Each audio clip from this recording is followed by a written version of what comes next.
Hello friends, I am Brenda Schultz. I am the 2nd through 5th grade Sunday school teacher at Pittsboro United Methodist Church, also teaching you on behalf of Mrs. April Boyer, who teaches the preschool through 1st grade class.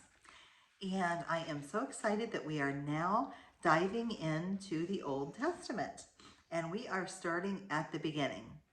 So what do you have to do to begin something, to start something? You create it. So we are starting with creation. So if you have a Bible to follow along, we are going to start at the very beginning. So if you'd like to follow along, great. If you don't want to, if you want to listen along, that's fine too. But what we're going to do is go to the table of contents, and we're going to be in the Old Testament, and we're going to start at the very beginning, Genesis. So we will go to the very beginning, chapter 1, verse 1. And we're going to read a little bit more than we normally read because it's really important. And we're going to talk about the 7 days of the creation. But it's really important to listen along because there's the 7 days of creation, but there's something unique about that 7th day. So when we get into a review, I'm going to ask you, you'll find on every review we do, I have a little trick question and ask you, what did God create on the 7th day? So listen along and see, what did God create on the 7th day? So if you are following along, mine actually starts on page 2. If you're at the Pittsboro United Methodist Church Bible, the most current version, mine actually goes on to page 2. Yours may start on a page 1 if it doesn't have the cover page, but it's the very beginning. We are going to be reading chapter 1, verse 1, through chapter 2, verse 3. And we'll do a little bit of a summary at the end. So we'll go ahead and read that together. So if you're following along, go ahead. If you just want to sit back and kick your feet up and prop them up on a pillow and listen, that's great too. Go ahead and do that too. So in the beginning, God created the heavens and the earth. Now the earth was formless and empty. Darkness was over the surface of the deep, and the Spirit of God was hovering over the waters. And God said, "Let there be light." And there was light. God saw that the light was good, and he separated the light from the darkness. God called the light day, and he called the darkness night. And there was evening, and there was morning, the first day. So day 1 was light, okay? And God said, "Let there be a vault between the waters to separate," I'm sorry, I've got a hair in my face, to separate water from water. So God made the vault and separated the water under the vault from the water above it. And it was so. God called the vault sky, and there was evening and there was morning the 2nd day. So what did we have the 2nd day? 2nd day of creation was the sky. And God said, "Let the water under the sky be gathered into one place, and let dry ground appear." And it was so. God called the dry ground land, and the waters gathered he called the seas. And God said that was good.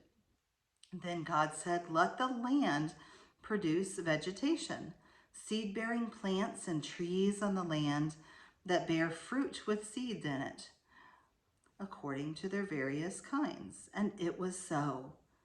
The land produced vegetation, plants bearing seed according to their kinds, and trees bearing fruit with seed in it according to their kinds.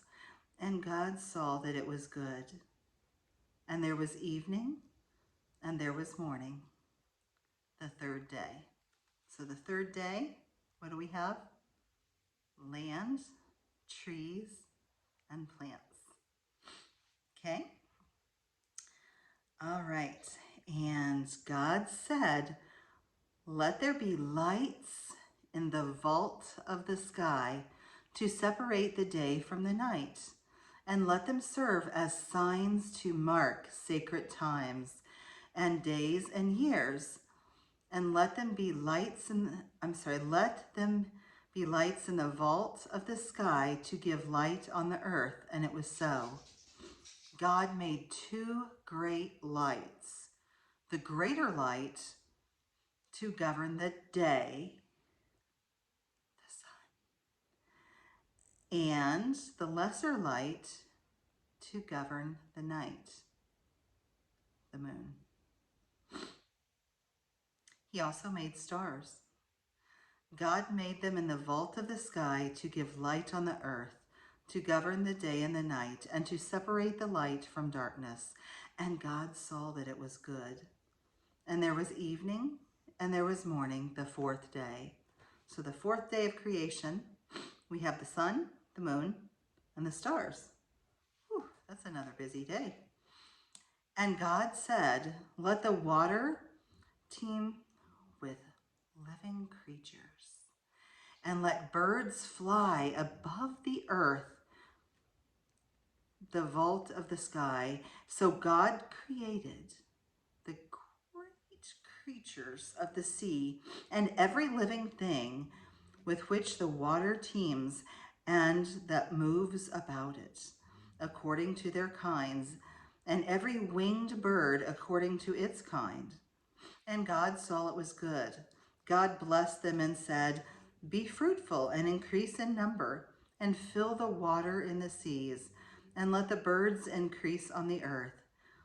And there was evening, and there was morning, the fifth day.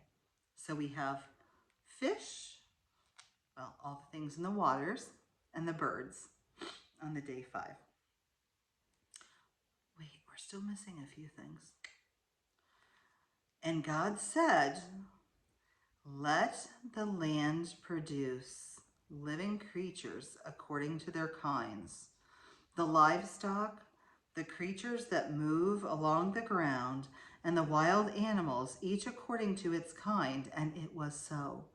God made the wild animals according to their kinds, and the livestock according to their kinds, and all of the creatures that move along the ground according to their kinds. And God saw that it was good. Then God said, "Let us make mankind in our image, in our likeness, so that they may rule over the fish and the sea and the birds in the sky, over the livestock and all of the wild animals, and over the creatures that move along the ground." So God created mankind in his own image. In the image of God, he created them. Male and female, he created them. God blessed them and said to them, "Be fruitful and increase in number. Fill the earth and subdue it. Rule over the fish in the sea and the birds in the sky, and over every living creature that moves along the ground." Then God said, "I give you every seed-bearing plant on the face of the whole earth, and every tree that has fruit with seed in it. They will be yours for food. And to all the beasts of the earth, and all of the birds in the sky, and all the creatures that move along the ground, everything that has the breath of life in it. I give every green plant for food." And it was so. God saw all that he had made, and it was very good. And there was everything, and there was morning, and the sixth day. So the sixth day, we have all of the animals, all of the creatures that moved among the ground, and people. And what did we say we had the seventh day?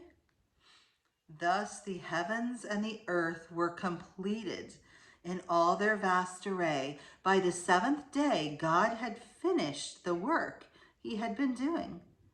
So on the seventh day, he rested from all of his work. Then God blessed the seventh day and made it holy, because on it he rested from all of the work of creating all that he had done. On the seventh day he rested. Friends, think of all of the amazing things that God has created for us. Why do you think he created this many things? Do you think he loves you? Do you think he created all these things because he loves the earth? I think so. Sit and think about some of your favorite things that God created, and think how blessed we are that he loves us so much. That's a lot of things. Can you imagine doing all that work? That's a lot.